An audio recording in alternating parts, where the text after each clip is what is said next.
Welcome to the Fitness Business University podcast. This is episode 535. You sure? Episode 535. Today, we're going to be talking about why your gym is stuck under 20K a month and what to do about it. All right, so we say episode 535. By the way, I'm Tom Langton. Who? I'm here with Vince Gabriele. All right, so this is episode 535, but it's really episode 1 of like the relaunch of the podcast. There definitely should be an asterisk next to that 535. Why? The way we got that number is very choppy. It's close though. It was close. It was close. It's over 500 episodes. For sure. Okay. Yeah. And they've been all different. I was on the first one ever. I know that for sure. I was on episode 1. Now I'm back. And now I'm back.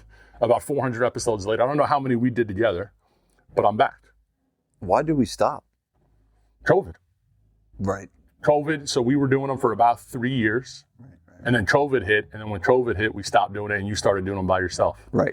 That's when the ratings plummeted ratings. And now we're back. So it's good. Brought in Leo for a little bit. It's good. That was when it got really bad at one point. It got dark for a little bit there, but we're back. So what are we doing here? Well, it's funny. We had a CEO mastermind a couple weeks ago, and I spilled the beans on your back, right? That we're doing this podcast together. And for those of you that don't know, I just looked at the camera. For those of you that don't know who Tom is, Tom worked for Gabriele Fitness for 13 years, was the very first employee.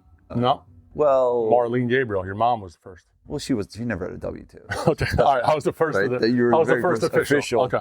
You're the very first official team member, and worked together for 13 years. Yep. And the cool thing was, I told the CEO guys that, and they were like, "Wow, that's really, really cool that after now 18 years, that we're still doing stuff together and friends." And you came down and did an amazing job as the MC for the Jim Pranos Mastermind. It was super fun, and we got to go out to dinner that night. We had a O-lineman style. That's right. O-lineman style dinner. We ate a little bit. We got after it. We ate a little bit. Right, it was just you and me too. Everyone else had left. That's right. It was just you and me, and we had a great time. And then we just basically started talking about, hey, let's do the podcast again. And and you had something big happen in your life while you worked for us for 13 years. Yeah. You moved on to some different stuff, but then you found your way into becoming a gym owner yourself. Yes, sir. How was that? It was great.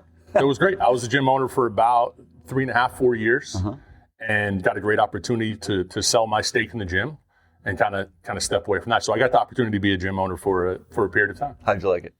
There were some really good things and some really, just like anybody else, really good things, really bad things. Yeah. So it was great. It was a good experience though. Yeah. And now you're retired, right? You sold the gym and you're retired life now. You came in rolled in at 10 o'clock with your chock full of nuts coffee. Life is good. If I'm retired now, you've been retired for about 15 years if this is considered retirement.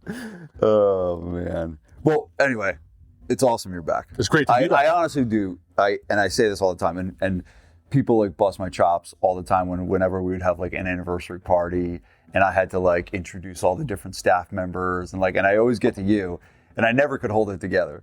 I would always cry, and it's just really very, very grateful to be doing this with you. I consider you a very good friend, but also your shit. You've been around for a long time. You've been doing this, and the cool thing is for the listeners, you've been in leadership positions here at this company. Yep. You've owned a gym. You've been a head coach for forever. You are vast knowledge of training clients. So it's you've kind of walked the path in multiple ways. So I think I'm excited of your perspective, because I think the podcast, it's been me yakking into the butt of my phone for the last, 5 years, right? Yeah. And so I think what you're going to bring to these shows is, one, you're really good at asking questions, right?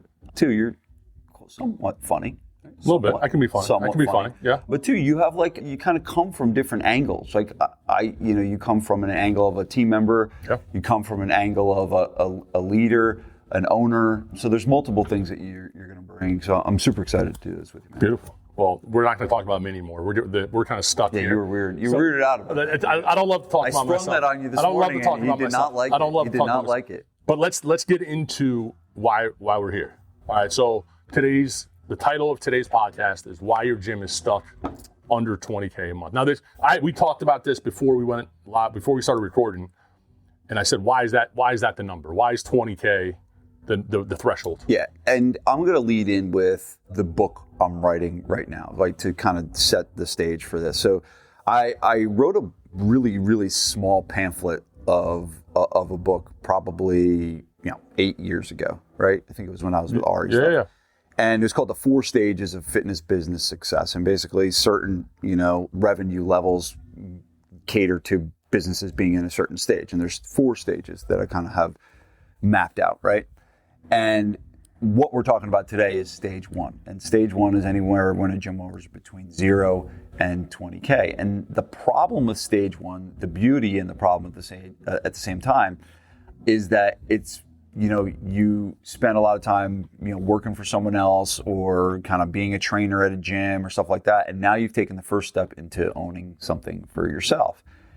And there's a lot of things you don't know, and a lot of stress and a lot of pressure and a rent that you never had before and insurance that you had to buy. And there's a lot of uncertainties, throughout this whole stage. And I think that I see a lot of gym owners that stay in this stage too long.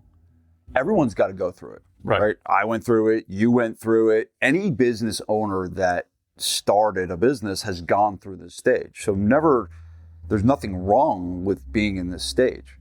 The thing I want to talk about today is staying there too long, right? And if you are stuck below 20K and you're doing all the sessions yourself, and you're responsible for every new customer, and you're responsible for talking to the landlord when he comes in, and you're responsible for setting everything up on MindBody, and you're responsible for watering the plants, it's like everything lives and dies with you. And in the beginning, it's cool. After a while, it's just too much. And I think that's the biggest reason why I see a lot of people fail, is they just get burned out. And they get burned out in this stage. Yeah. Now, one thing here I want to say, though, is like, for people listening to this, if you are in stage 1, like you said, it's not a bad thing. Like, if when we're like we love to tell stories. Back in the day, and everyone that's been around, like most of the great stories that we tell are from stage 1. Pretty much. Like the nostalgia of like looking back, like even though that was a hard time, that was also maybe like the most we were learning the most. It was like so like I don't think it's a terrible thing to be in stage 1, because it's like a lot. That's when you're getting better. That's like the rapid growth. Right. Yeah? Right. Yeah. And again, the whole purpose of this podcast is how do we not stay there too long? So I have this theory, and poke holes in it if you want. Yeah. But I presented this theory, and I've totally made this up myself. No one has taught me this. I'd never learned this anywhere. But it's called the 1.3 theory. Okay. And I believe that training a session takes 1.3 human energy hours, not 1. And so the example is, if I'm training 30 sessions a week, it's not 30 hours of work. Right. It's 30 times 1.3. Do that math. Which ends up being 39. Okay. Right? Yeah. So that's almost like, now, technically in time, it's not. It's still 30 hours is 30 hours. Right. But even if you do a session, and after the session, client hangs around and talks to you for 20 minutes, right? But you know this better than anybody. There's a lot of energy that goes into training a client, from a physical energy, from emotional energy. And I believe that when we compound an owner being in stage 1, doing every session, and say they're only doing 30 sessions, but that's 40 sessions. Right. And now I have to do all the other stuff. I'm working, I had a guy in the other day, and I'm going to talk about him in a second. A guy in the other day, he's like, I'm working 60 hours a week. He wasn't working 60. He was really working 80 from a human energy standpoint. And so that's why I think like you and I both have done the grind of being an employee and working 40 to 50 hours a week. Mm-hmm.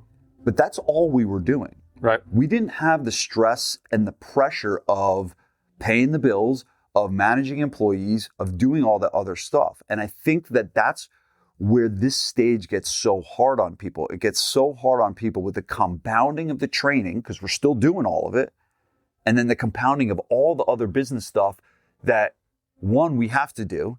If we don't do it, bad things are going to happen. But 2, we have no idea what the hell we're doing. Right. Right. And right. Yep. Like, I had no idea what the hell I was doing in the very beginning. And that adds a whole nother, that uncertainty adds like a whole nother layer of pressure and stress and burnout.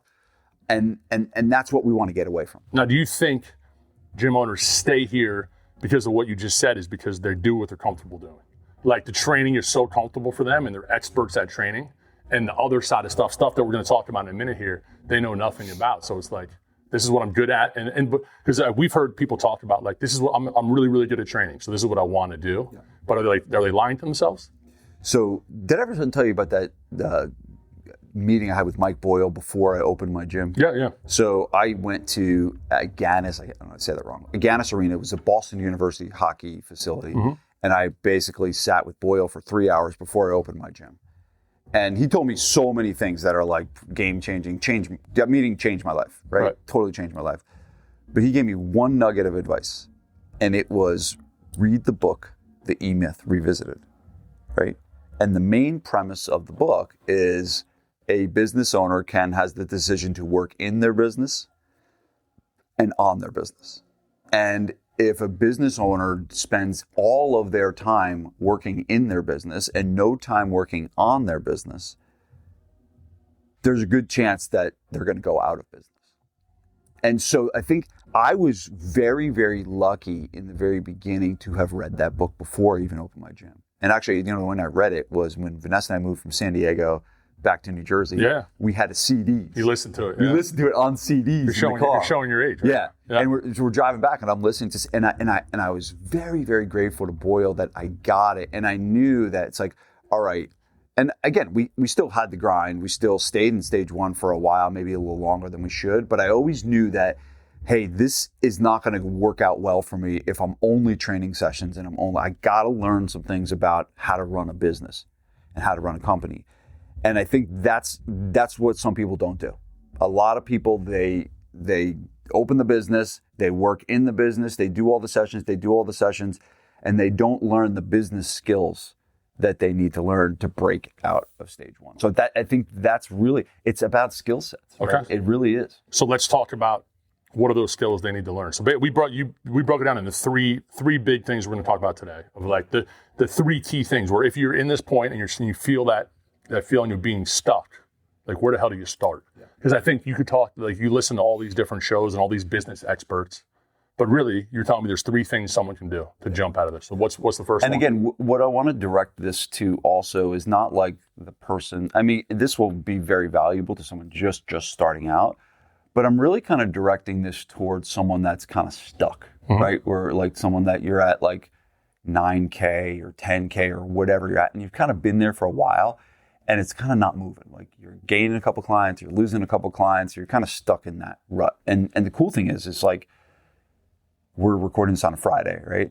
We have these things called SPF meetups, where once every couple months, a small group of SPF gym owners come to the back room here, and we sit and we do mini mastermind. Okay. And there was a guy that came, and I give each person like a challenge to like present to me, like, and his challenge was, I'm at 13K, all right? And I'm stuck at 13K, and I've been stuck here for a little while, and I don't know what I'm doing, to break through. And I was like, well, what do you think you need to do? And he said, all right, well, if I just get this, not like horrible, like his churn rate's not horrible, right? But so overall, two new people every month. Yeah, and he was in business for about 1.5 years, mm-hmm. right?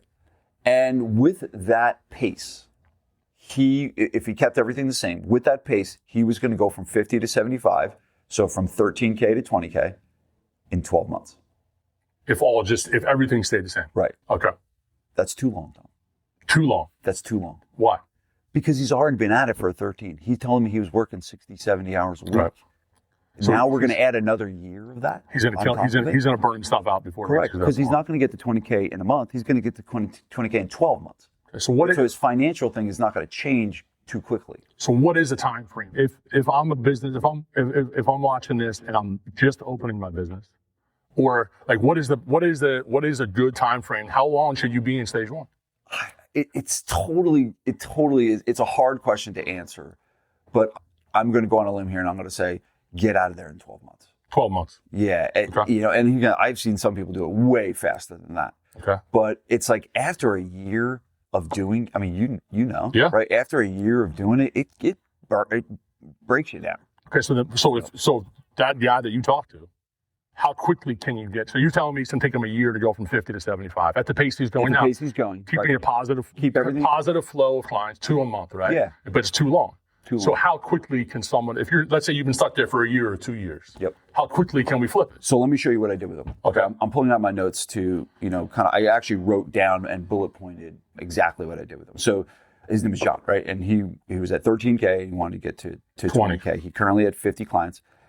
And he, as we said, he needed 75 clients to hit 20K. And we said all that. Okay. Oops, sorry. Shit, I got a phone call. So instead of doing that, gaining 4, losing 2, we addressed price. So the first which is the number one. The number one thing we're talking about is price. The number one way that you can get out of stage 1, get past 20K, is to change your price. Or you're talking about to accelerating it. Correct. Because he was going to get there. Right. But not very quickly. My plan that I created for him gets him there in about a month. So instead of 12, we're cutting this down. Correct. Big time. Yep. So we're accelerating the process. We're talking about pricing. So the first question is, 1, he was well undercharging for what he was doing. And a couple things that told me why he was undercharging. 1, he had almost 100% close rate, meaning almost everybody was closing. Right. He had a consult, they would close. What if he was really good at sales? What's that? Even if you're really good at sales? Yeah, but it doesn't matter. It means that since everybody is closing, the price is too low. Right. But do you think people get caught in that illusion of like, I'm a great salesman? And I'm going to tell you, he's not a good salesperson. He's been doing it a year. Right. But do you think people get caught in that illusion of like, I'm just really good at sales, that's why my close rate is? It's possible, but I've yet to hear a gym owner that's doing this for a year say, I'm really, really good at sales. Okay. Yeah. But he's closing. He's closing at too good of a rate. Yeah, and the reason why he's closing is because he's not getting many people. All of his clients are coming from referral. Okay. Right? All of his clients are coming from, people like, that he knew or something like that. He's not running ads on Meta or anything like that. Right? If all of a sudden he tripled the amount of leads that he was getting, he wouldn't be closing everybody, right? But it just goes to show me that when everybody is closing, we should raise the price. The other thing that told me was he had a good retention rate.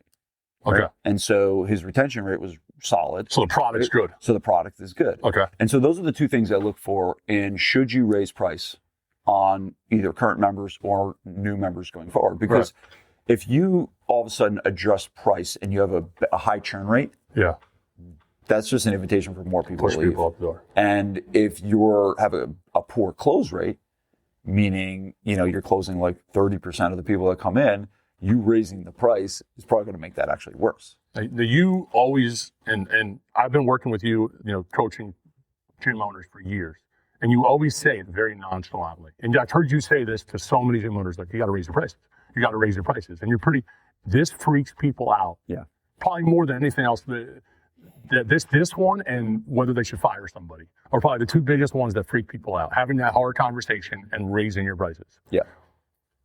Like, how do you do it where, like, is there a way to do it where you're not freaked out? How do you raise your prices? Everyone's like, everyone's going to be pissed off. Everybody's going to leave. Like, all these fears creep into your head. Yep. So how do you do it? The first thing is there's 3 things to do. The first thing you do is you do math. What do you mean? Math. I asked him, what's the worst case scenario, right? How many people do you think? It's funny, he had a staff member with him too. Okay. And actually, I asked them both. And I said, I had them write down their number separately. I was like, all right, you write down how many people you think, if you raise your price, and the proposal was to raise the price by $40, which was about a 10% increase. Now, is that roughly what you suggest? Yeah, I think 10%, it's, anywhere from 5 to 20%, 20% on the high end. But, we just raised our prices at Gabriele Fitness, and it was a 12% price increase. So it's kind of like in the middle there. Okay. And that was a substantial one. It ended up being $50 per month. Right. So it was a big jump. Yeah. A big jump, but very successful. Right? So worst case, you go back. Yeah. Go back to the worst so case basically, scenario. I said, write down your worst case scenario. Meaning, what's the most amount of people you're going to leave? Correct. Okay. His number was 5. Her number was 3. Okay. And so I averaged it together and said, all right, we'll take 4. 4. And so worst case scenario was you're going to lose 4 people if you raise your prices. Okay. Okay. We did the math, and he had, I think, 50 clients. So if he lost 4, that would take him to like 46, right? And we did the math at the new price raise. He's making more money. He was already making $1,000 more. Making more money with less people. Right. So the first way is you do math. Right. And you put together, it's a hypothetical, right? But most people are pretty, I think people are they overestimate, the loss. For sure. Right. For sure. Because that's our, lizard brain kicking in. I think people imagine that one client. We all have that one client who bitches about everything. Yeah. And then you think about that conversation of like, oh no, you gotta talk to Vince and he's gonna be so pissed off. And it's like, but it's gonna happen. It is always bigger in our own minds. For sure. Right. So for me to tell them to raise their price, it's so easy, right? Why? Because I'm not emotionally invested. Right. I don't have to deal with the client. I just say, hey, on paper, this is a smart business decision. You deal with the rest of the shit. Okay. But I just know it's a smart business decision. Now, as you move through the stages, has it gotten easier for you to raise prices as you've come off the floor? Because you don't have to see people every day, do you think? Yeah. Do you think it's because you're less emotionally attached to the clients here? When was the last time you trained a session? Years. Okay. So you haven't really been faced, obviously you see the clients, but right. You're not as emotionally invested in them. So now for you to raise 12%, is it kind of like, yeah, it's not really a problem? I'll be honest with you, it wasn't the easiest thing in the world to do. Okay. We definitely did it because, here's the thing, we had run this company for a really long time without a price raise and it didn't raise it during COVID and everything like that. So it was kind of like, it wasn't as hard, but it was still like, there's like stuff, even me that does this for a living, there was a little bit of stuff in the demons creep up a little bit. For sure. Okay. So that's the first thing is to do math, is just to realize that, hey, even if you lose a bunch of people, you're probably still going to be ahead of the game. And that's a big fear in stage 1 gyms. I don't want to lose anybody. Right. Because if I lose anybody, we're going to go out of business. That's the irrational fear in stage 1. This always goes back to, I think this is the one thing you say more than anything else, is like, know your numbers. Yes. Gotta know your numbers. This goes back to know your numbers. Yes. How many people you have, how much you make in a month, lifetime average, like all that stuff. Like, you got to know your numbers. Yeah. I mean, we had a client for GFP for a long time. Remember Peggy? Yeah. Yeah. And so Peggy she created this very, very large consulting company, sold it for a bunch of money, now retired. She was our client for a really long time at GFP. I hired her to sit down with me for a day to help me with marketing way back. I mean, this is like a long time ago. And she started asking me all these questions. She's like, well, what's your lifetime customer value? I was like, I don't know. She's like, well, what is your cost per lead right now? And I was like, I don't know. And she's like, she stood up and she goes, I'm sorry. You know her. She's a very sweet lady. And she goes, nice. She looked at me dead in the eyes. She was like, I'm sorry, Vince. I can't help you. You don't know your numbers. And legit, she canceled the meeting. And she got up. I was like, that's a gangster right there. Like, that's like, and she's like this little lady, right? Little 50-year-old lady. And she was a little older at that time, but an amazing person. And she taught me that is how I think that's a good one. Like, that's why I like to give gym owners a little tough love. Yeah. Because that was harsh what she did. Yeah. And it really spurred me into action. It really made me just be like, oh, I got to get this shit together. So you're right, 100%. You got to know your numbers. Okay. So you do the math. Okay, we're talking about raising prices. You pick your number, you do the math. We're going to raise the price 10%. Yeah. And the math and doing the math should make you feel a little bit more confident that even if you did lose some people, that you're probably going to end up making more money. And that's worst case scenario. Worst case scenario. Okay. Yeah, most of the time that never happens. Okay, so now we've done the math. We know worst case scenario. I piss off 10% of my customer base. 10% of people leave. I'm still making more money. Yep. What's the next step? Second thing you do is you call someone. You ever remember Regis Philbin? What's the show? Who Wants to Be a Millionaire? Yeah. Remember the thing, phone a friend? Yeah. Right. You call someone that's done this before. And so now I bring guys in for consulting days all the time. Almost every consulting day I have them raise their price. And almost every consulting day they fight me on it. They're like, I don't know if I can do it. I don't want to do it. And we have a guy in SPF named Marty. Yeah. Right. And so Marty was one of those guys that promised his customers he would never ever raise their prices. And I got him to raise his prices. He was petrified beyond petrified. Yeah. And I was like, dude, we promised that how many years ago? Right. And we went through a global pandemic and most of the people that he promised it aren't even there anymore. And so, but he had it in his mind that he couldn't. And he did it. And it was massively successful. Right? I think he lost like one person. Right. And so I have everyone call Marty.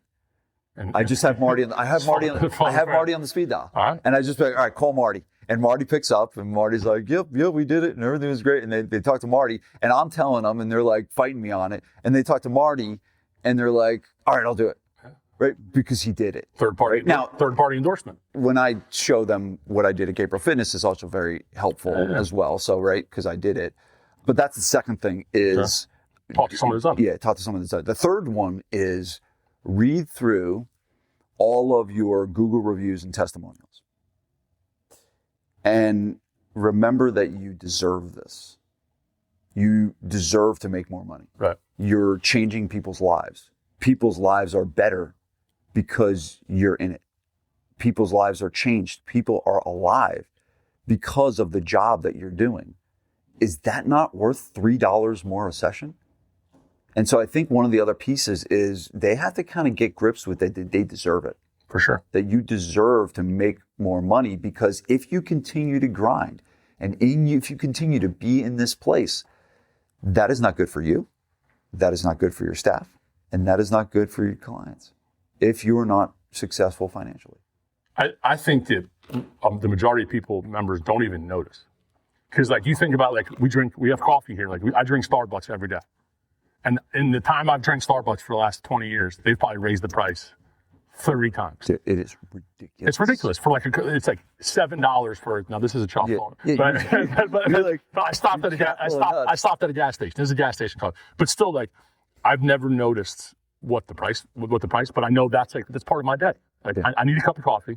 People, once you're part of their life, yes. It's like, prices are going up, and they may have a comment, but it's like, okay, whatever. And that's why I go back to the retention being, like, I do believe that you got to earn this. Yeah. Right? I do believe that. I don't just tell everyone to raise their prices. I look at those two metrics. You got to have a product. Right? And I look at that, and I just say, you have to earn this. You have to be providing a good value, providing a good service. Is the soup good? Exactly. Yep. Is the soup good? Yep. Okay. So now so is that all you got to do? You check your numbers? Well, we did two things. So we raised price on current members. Okay. Right. So that got us, we raised price about $40 a month, which equated to, I can't remember how much it was from a math standpoint. You said about a 10% increase? Yeah, it was about $40 a month per person. Okay. Okay. And then the second thing we did was we took his regular prices.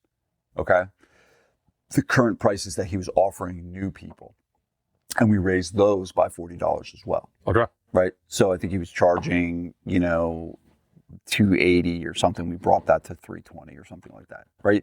So now we have a double whammy where, hey, we get the hit right away from the current members. But now every new person that we add is another $40 higher than what we were getting before. And when we did the math, he needed to go from, and I actually kept it in there, 46. So he lost 4. Right. Right. He needed to go from 46 to 56 to get to 20K. So it wasn't 75 anymore. Nope. So it's less. Yeah. So now all he needs to do is get 10 new clients. We can do something quick and get 10 new clients right away. We're accelerating the process. So we literally can get there in a month. Okay. Whereas before he was going to get there in a year. Okay. And that gets you out of stage 1. That move right there, 46 to 56, with adjusting the price and changing the price, that gets you past it. And what does that do? That gives you money. What do you need to get out of stage 1? You got to get everything off your back.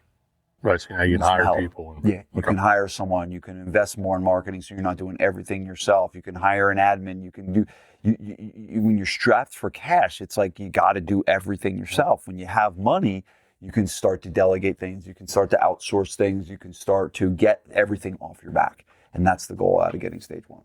All right. Anything else on pricing? I think that's all I kind of had for that. Okay. For price, yeah. So number 1, you're stuck in stage 1. Do your numbers. Oh, and here's how you raise prices on new members going forward. You ready for this? Yeah. Open Microsoft Word. Uh-huh. You go to your price sheet. Change the numbers. You click save. Right. And then you click print. And then at the next sales consultation, you present the new prices. That's it. Simple as that, Big Tom. Simple as that. Is there a simple process to raise for current members?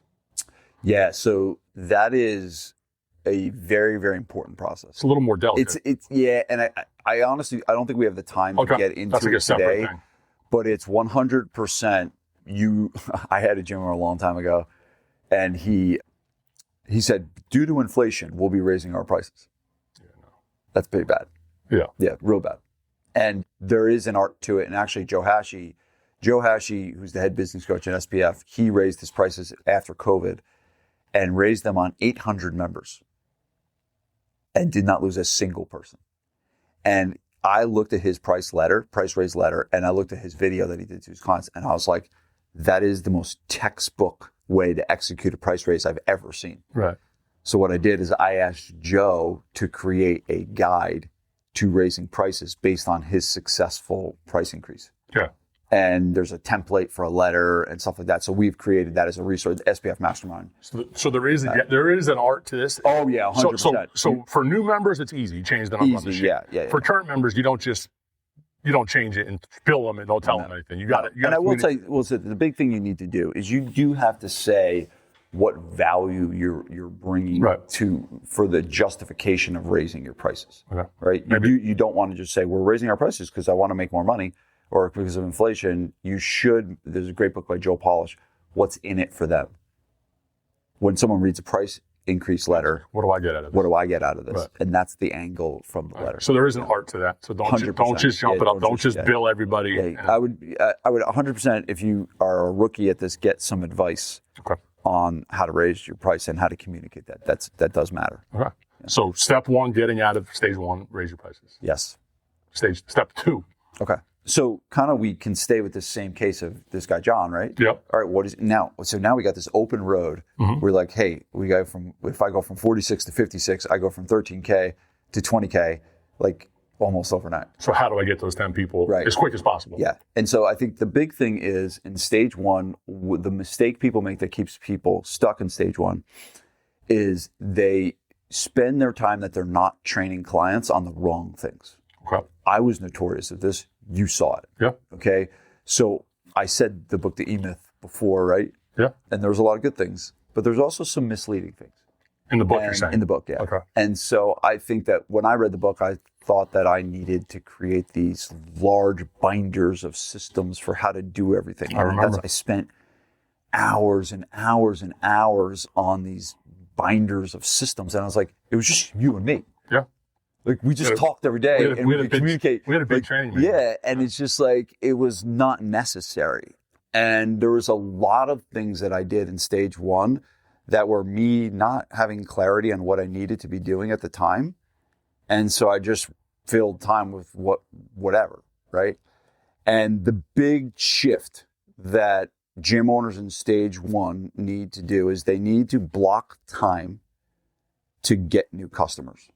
That is there's a great book called, I'm mentioning a lot of books today. Yeah, sure. There's a little reading list. I'm reading list together. Yeah, but and I don't think everyone should go read every book that I recommend, but this is just, sometimes there's like little chunks. And this actually, this piece of advice came from the book Ready, Fire, Aim, which only read if you're especially in stage one, do not read anything beyond the first chapter, okay? Because it kind of talks about this. It's like the number one priority in stage one, when you're just starting out, is to get to a critical mass of customers, right? And so if we don't grow the business, if we don't get more customers, we're not going to get out of this because we're not going to have the money to do anything. So it's kind of like what I was saying before. So that needs to be the focus. So this guy, John, now that we changed the price, now his focus of time needs to be, all right, where are my next customers coming from? And so the first thing they need to do is put it on the calendar like an appointment. Put the time that they're spending. Correct. On sales and marketing. I believe that sometimes it's not a lack of knowledge. I think it's sometimes they're just not spending enough time on it. So you put it on your calendar and say, let's say I'm training from 6 a.m. to 9 a.m. Yep. From 10 a.m. to 12, sales and marketing. Sales and marketing. Now, how much of that time is dedicated to studying? Because you've given us all these books. None. You study at night, dude. Okay, so you're working. This is not listening to podcasts. This is not reading books. What are you doing? That's fake work. So what are you doing? So you're reaching. So let's say someone. I think this is a really good thing for someone to do in stage one. hopefully they're doing something on social, right? They're posting their videos of their clients and stuff like that. This is a good one for people to write down listening to this. If you have more conversations with people that are prospects at your gym, you'll make more money. Whether those conversations are on the phone or in person, whether those conversations are on text message, whether those conversations are engaging someone that engaged with you on social, if you talk to more people, you'll make more money. And so that's really the emphasis of in stage one. And this time block is like, have conversations with people. Create things that create those conversations. So an example would be sending out an email.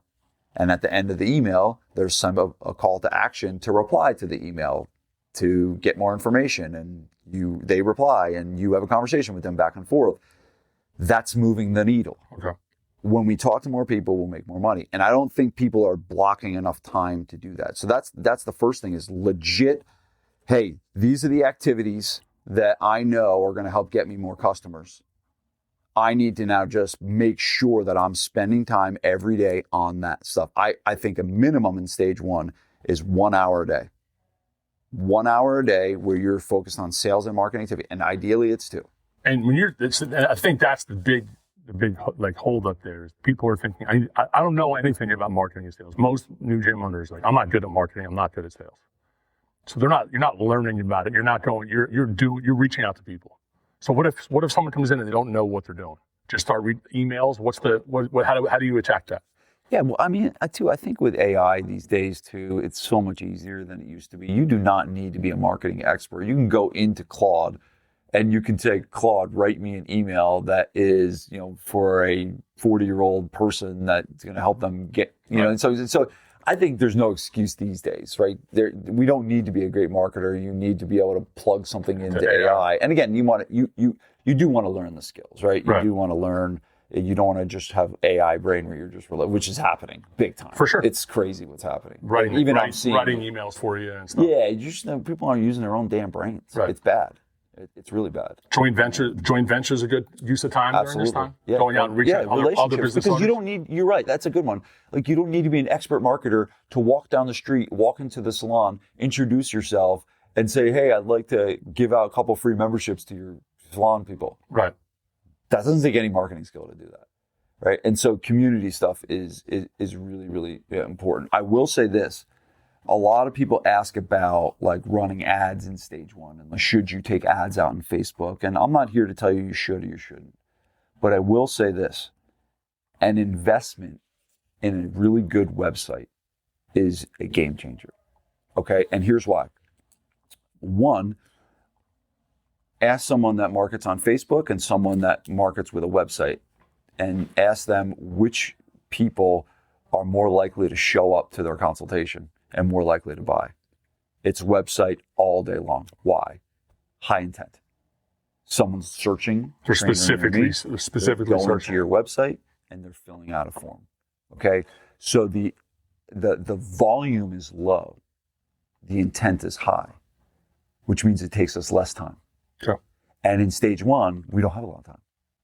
Versus if you spend $3,000 a month on Facebook and you're getting 150 leads a month, now all of your time is spent having to field all of those leads, right? And I'm not saying that's wrong, but I'm saying a lot of times if you're training every session, that can overwhelm the hell out of you and cause even more stress. So that's why I love investing in a really, really good website in the very beginning. Like if I'm going to spend any money on marketing, hey, you can probably get a really good website. Go to my friends over at GMM Machine. Like they'll build you a really good website and not charge a ton of money for what you're going to get out of it. And this is not stage one. We can talk about it quickly, sidebar, but understanding lifetime customer value is really important, right? And the way that, the basics of lifetime customer value is basically what is a customer worth over the lifetime of your business. And if you can start thinking about the things that you do to get a new customer with not getting someone that pays you $200 a month, but someone that pays you $10,000 over their lifetime, it makes you shift the way you think about it. So that website that costs $300 and you're like, oh my God. But if that website that costs $300 a month generates 2 clients a month, It's 20 grand. Yeah, if you're right. And so just for those listening at home, the way you get the number is you take the average value of what someone pays you, right? And basically what you would do is you would take your total revenue and you divide it by the number of customers you have. So let's say you're doing $10,000 a month and you have 100 customers. It's 100. Everyone pays. Your average is $100. Right. You would take that number and you would divide it by the churn rate. Okay. And so it's like if 100, you divide that by 0.03. That gets you somewhat of an accurate number of lifetime customer value. Okay. Right. And so, but the point in saying that is, and I don't think anyone needs to do much with it.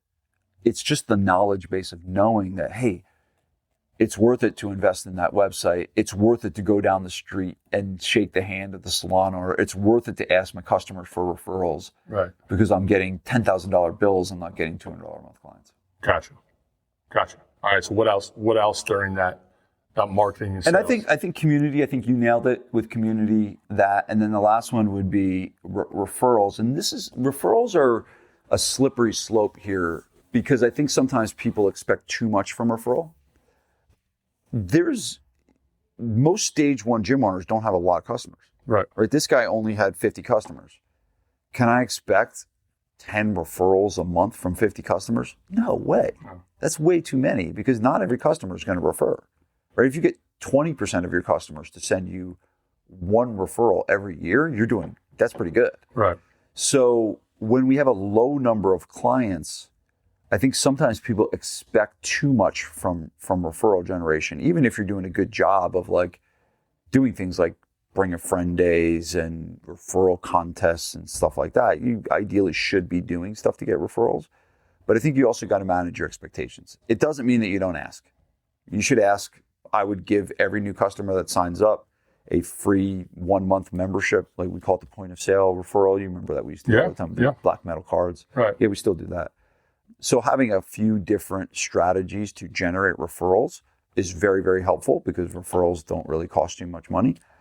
But understanding and managing, that's probably not the only thing that you can do, is just sit around and wait for referrals, especially if you have a low number of customers. But referrals, you got to be active in searching for referrals. I think that's a lot of people expect, like, oh, we have a really good product. Why is no one sending their friends? Yeah. So what are the best ways to kind of drive referrals? Is it Bring Your Friend Day? That's a good, I like Bring a Friend Day. That's a really powerful one. We have a whole playbook on that. But the second way is the point of sale, which I just talked about every time you sign a new customer. But the third one, I call it the referral habit loop. And that is essentially anytime someone says something to you like, hey, I really love it here, or I've lost a bunch of weight, or I'm feeling great, I love the training with. So you almost have to have that on the top of your mind, because I believe that everyone listening to this in stage one, especially if they're doing all the work, they're probably having that happen to them once a day. For sure. You should be. Yeah. Now, that does lead into a very important point, Tom. You gotta have a product good enough that makes you referable. You got to be referable. It kind of goes back to saying, we're saying, should you raise your price? Yeah. Only if the product is good. I mean, you're the master at this, right? You're the master, and that's why you made Gabriele Fitness great by how good you were on the floor. We were putting out a product that was superior to anyone else. No one was even close to us. And then all of a sudden we birthed all of our competitors. We did. Right? We literally trained people that now, like, they were interns of ours. They came to our mentorships, and now they're opening up gyms all around here. But we birthed that, and they came in and watched. And again, they're doing great, right? There's guys that are really talented business owners that I'm happy for, and I like to see them successful. But they came in and watched what we did. For sure. They came in and watched how we train people, and that was like our thing. Like, we were big on, well before we knew anything about marketing and sales. We're just having a really good product. We just have a really good product. Yep. And that drove a lot of it. And so I think a lot of people can get, I don't want to say, and I didn't want this to be one of the things, because I don't want to like say you suck and you're not good at what you do, that's why you're stuck in stage one. I don't believe that to be true. Mm-hmm. Okay? But I do believe if they got better, I do believe that they provided a better product, that they would probably get out of stage one a little faster. Okay. So if you're stuck, yes, do these things, but realize that, hey, the better the food tastes at the restaurant, more people are going to come back. Right. I think that's a total separate episode of that. Yeah, this food's got to be good. All right, so we got two of the three we talked about. We talked about pricing. Yeah. We talked about blocking time of having specific time to get new people in the door. Mm-hmm. Like that is all you're doing during that time. Yeah. There's one more. Yeah. And again, this one is kind of really related to the other two, and it's really, you just can't get burned out. And that's the whole point of this whole episode, is that the longer we stay there, the more likely we are to get burned out. Mm-hmm. Right. And so I kind of hinted on a lot of this in the very beginning of like, hey, the pressure is real. Like that you now have a lease that you signed. You now have people that are depending on you. It's like a lot, right? Yeah. And you got to be able to kind of handle that, pressure. And the biggest thing that burns us out is the grind, right? It's the grind over the long haul. And I mean, the funny story is, we were, showing up at 5 a.m. every morning and leaving at 9 o'clock at night. And, there was one time you were never late, right? You were never, ever late. But there was one time, you remember the story? When your car got stolen? Yeah, of course. Tell the story real quick. That's funny. I got into a car accident during a lunch break. Right. So I was driving an old Jeep that got crushed during a lunch break, and I was working to 6 a.m. the next day, and I had no way to get up. I was living in Hoboken at the time. So Which was like 20 minutes. 20 minutes away, half hour away. You loaned me your truck because you wanted to sleep in. So I was working the early shift the next day. Right. So I took your truck back to Hoboken, parked it in front of my apartment, and I came out at 4 a.m., 5 a.m., whatever it was, and the truck was gone. And I thought it had gotten stolen. And I was freaking out. And I went to the police station, and they towed it because you had California plates. California, you had been in Jersey for, it was like 2 or 3 years at that point, and you never got it registered in New Jersey. Oh my God. So they towed the truck, and you ended up having to get up anyway and do a training because I had no way of getting back to the gym. Oh my God. But that was the only time I was ever late. That's so funny. But that just shows like we were at that point, we were working a lot. And it was like, it was a lot. It was a lot. So is there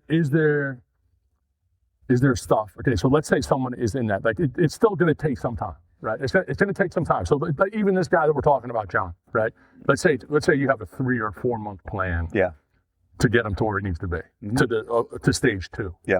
What are things that a business owner can do to mitigate that burnout? Yes. Is there stuff you can do? Because that's going to happen, right? There's at some point, especially in this business, you're getting up at 5 a.m., you're working split days. You have to go, like you said, you have to go through stage 1. Yep. So what are habits or things that gym owners can do to mitigate this a little bit? Yep. So I think it's very much related to number 2. In that you read the book, Jocko's book, Extreme Ownership. Yeah. Yeah. One of the main principles in the book is prioritize and execute. Right. Right. And so I think one of the things that can prevent burnout is eliminating certain things for in place of other things. Right. And so if I eliminate 4 hours a day of bullshit work and me building system manuals and me doing stuff that didn't matter, and I stopped doing all of that and replaced it with the things that actually worked. Right. So I think that one of the ways to get out of burnout is to identify the critical drivers of the business. What are the things that are going to get me past 20K and out of stage 1? Addressing price, spending time on marketing, improving the product. Like those are all the things that are going to move the needle. And be okay not doing a lot of other things. Be okay just saying that's what I'm going to do. Okay, so that's the first thing, is prioritizing what's most important and only doing that. And we just gave you we just gave you what to do. Okay. Right, we just gave you what to do. The second thing is you do got to manage your health and take care of it, and you got to sleep and you got to work out and you got to kind of find the time. And maybe you're not like working out for 2 hours a day. Right. Maybe you're getting 30 minutes in or whatever. I don't know. Right. But you got to prioritize that, because there's probably some people that get burned out, and then the stress of the business causes them to do things like drinking alcohol and, picking up bad habits, right? Well, sleep's a huge one in this business, of getting up early and working. Right. And maybe you got to take naps. Like maybe there's, I mean, you're the king of, like, you can like on a dime, just like lay your head on a foam roller. Yeah. Like there was times where you would sit in that black room. We had that like little padded room, head on a foam roller. You'd be out in like 2 seconds. Yeah. Take a little nap in the middle of the day. Yeah. But if you're working split days and you want to have energy, you want to have energy for the afternoon, I almost thought I had to do it. Yeah. So I think so it's first is prioritize and execute, find the critical drive. Second, take care of your health, make sure you're managing it. And the third is like get out of it as fast as you can. Yeah. like get help. Plan it. You got to be able to get help. And the cool thing is too, is that with AI and all these other things, it's probably a little easier because you have a little bit of almost like an assistant with AI to be able to do things that normally would take you a lot longer. So it's getting to the point where you have enough money that you can get some help, and then leveraging the things around you, whether that's creating simple systems, whether that's using AI. So I think people have a much better chance right now to not stay in stage one longer based on what's happening today. So that's really the third one, is really just, hey, don't get burned out. If you get burned out, it gets hard to recover from that. But I think one thing you can do here is get clarity, like have a plan. I think the guy, John, who came in here, he sat down, and all of a sudden, when you map it out for him and give him the clarity of like, okay, I can do this for 3 more months if we follow this plan. Right. So that's how we're going to wrap up today. Say, if you want help with that, there's you guys, the SPF helps with that. So we have a clarity call. Yeah, we have this thing that, with the 4 stages, and the 4 stages is kind of like our thing. We created it, we invented it. And one of the calls we do on the clarity call is one, identifying what stage they're in, right? And we have them take a quiz. So once you opt in for the call, you're sent a quiz. And the quiz takes like 3 minutes, right? And it just answers, and it'll tell us exactly what stage you're in, right? And so from there, we know when someone's in a certain stage, what are the things they need to be doing? And that's really what we do in the call, is like, all right, you are here. These are the things that get you from here to here. These are the critical tasks that you need to be doing on a daily basis. Here's your list of things to do. And all of a sudden the clarity is just like, holy shit. Right. Like, this is it. This is what I need to do. And that's like, most people are like, just tell me what to do. Like, your clients are like that. Just, I want to show up. For sure. Tell me, what do I do? Bulgarians, how many? Say 8. Okay, perfect. How many sets? 4. Okay, perfect. I'm done. All right.